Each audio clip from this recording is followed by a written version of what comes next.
ایک بادشاہ راستہ بھٹک کر کسی ویرانے میں پہنچ گیا۔ وہاں جھونپڑی تھی۔ اس جھونپڑی میں رہنے والے شخص نے بادشاہ کی بڑی خدمت کی۔ وہ غریب جانتا بھی نہیں تھا کہ یہ بادشاہ ہے۔ مسافر سمجھ کر خدمت کی۔ بادشاہ بہت خوش ہوا۔ جب جانے لگا تو اس نے اپنی انگلی سے انگوٹھی اتاری اور کہا کہ تم مجھے نہیں جانتے ہو، میں بادشاہ ہوں۔ یہ انگوٹھی اپنے پاس رکھو۔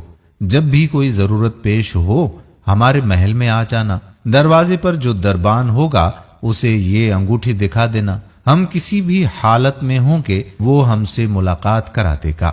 بادشاہ چلا گیا۔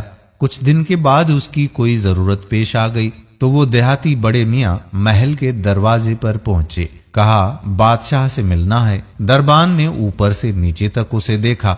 اس کی کیا اوقات ہے بادشاہ سے ملنے کی؟ کہنے لگا نہیں مل سکتے، مفلس و قلاش آدمی ہے۔ اس دیہاتی شخص نے پھر وہ انگوٹھی دکھائی۔ اب جو دربان نے دیکھا تو پھٹی کی پھٹی آنکھیں رہ گئیں۔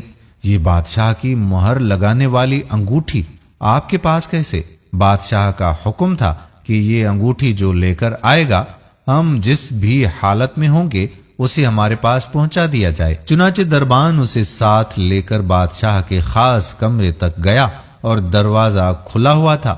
اندر داخل ہوئے۔ اب یہ جو شخص وہاں چل کر آیا تھا اس کی نظر پڑی کہ بادشاہ نماز میں مشغول ہے۔ پھر اس نے دعا کے لیے اپنے ہاتھ اٹھائے۔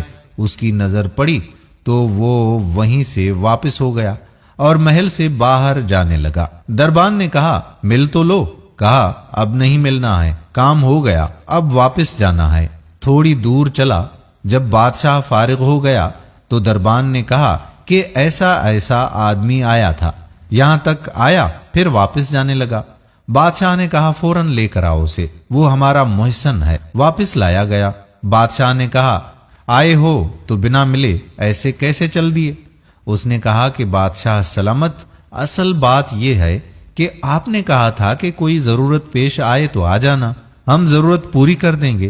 مجھے ضرورت پیش آئی، میں آیا اور آ کر دیکھا کہ آپ بھی کسی سے مانگ رہے ہیں، تو میرے دل میں یہ خیال آیا کہ بادشاہ جس سے مانگ رہا ہے کیوں نہ میں بھی اسی سے مانگ لوں۔ یہ ہے وہ چیز، ہمیں جب بھی کوئی ضرورت ہو، بڑی ہو یا چھوٹی ہو، اس کا سوال صرف اللہ پاک سے کیا جائے۔ وہی ایک در ہے جہاں مانگی ہوئی مراد ملتی ہے۔ بے شک دوستو، اللہ رب العزت ہی حاجت روا اور مشکل کشا ہے۔ اللہ کے سوا کوئی حاجت روا، کوئی مشکل کشا نہیں۔ صرف وہی ذات ہمیں فائدہ پہنچاتی ہے اور نقصان سے بچا سکتی ہے۔ ہم سب اس کے مملوک اور وہ ذات ہم سب کی مالک ہے۔ ہم سب اس کے در کے فقیر اور محتاج ہیں۔ وہ غنی اور وہاب ذات ہے۔ ہم مانگنے والے ہیں اور وہ دینے والا ہے۔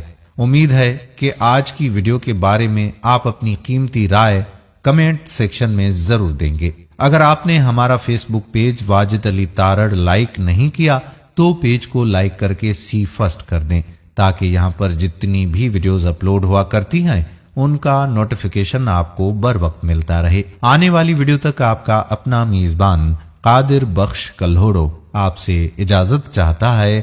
اللہ حافظ۔